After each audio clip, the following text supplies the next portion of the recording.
Antarctica में -57 degree तापमान इंसान की हड्डियों को जमाने लगता है। सर्दियों में यहाँ सूरज के दर्शन तक नहीं होते। यहाँ इतना सन्नाटा रहता है कि दूर दूर तक कोई शोर नहीं सुनाई देता। लेकिन दुनिया में एक ऐसी भी जगह है जहाँ सबसे ज्यादा ठंड पड़ती है। वो है अंटार्कटिका। यहाँ कोई स्थायी तौर पर नहीं रहता। अक्टूबर से अप्रैल के बीच यहाँ करीब 5000 से अधिक वैज्ञानिकों और शोधकर्ता रहते हैं। सर्दियों की शुरुआत से यह संख्या घटकर 1000 रह जाती है। कड़ाके की ठंड के बीच भी लोग यहाँ पर रहते हैं।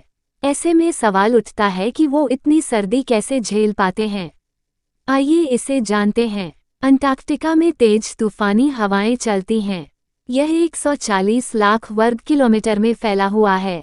यहाँ पर मौसम का पूर्वानुमान नहीं लगाया जा सकता। ठंड जब भी पड़ती है तो समुद्र में दूर तक बर्फ फैल जाती है। इस तरह न तो विमान उड़ पाते हैं और न ही समुद्र में जहाज चल पाते हैं।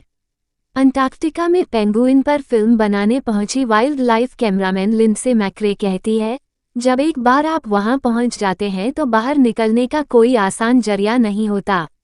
एक बार बर्फीली आंधी चली तो मान लीजिए 14 दिनों की छुट्टी। 2 हफ्तों तक ऐसे ही हालात बने रहते हैं।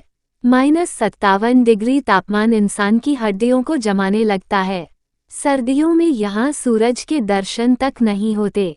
यहाँ इतना सन्नाटा रहता है कि दूर दूर तक कोई शोर नहीं सुनाई देता। यही शांति पेंगुइन को पसंद है। यहाँ का तापमान -90 डिग्री तक जा सकता है। ऐसी सर्दी से निपटने के लिए यहाँ रहने वाले लोग कई लेयर में कपड़े पहनते हैं, यानी एक पर एक कपड़े पहनते हैं। हालांकि यह निर्भर करता है कि वहाँ पर किस काम के लिए गए हैं। यूएसए टुडे की रिपोर्ट में अंटार्कटिका में समय बिताने वाले जोनाथन फॉस्टर कहते हैं, वहाँ पर शरीर को गर्म रखने के लिए कई थर्मलवियर कपड़ों को पहनना पड़ता है। ये कई तरह से काम करते हैं। सर्दी से बचाते हैं। फिजिकल एक्टिविटी बढ़ने में शरीर में बढ़ने वाले नमी यानी मॉइस्चर को खींचते हैं, क्योंकि अगर ऐसा नहीं होगा तो सर्दी और लगेगी।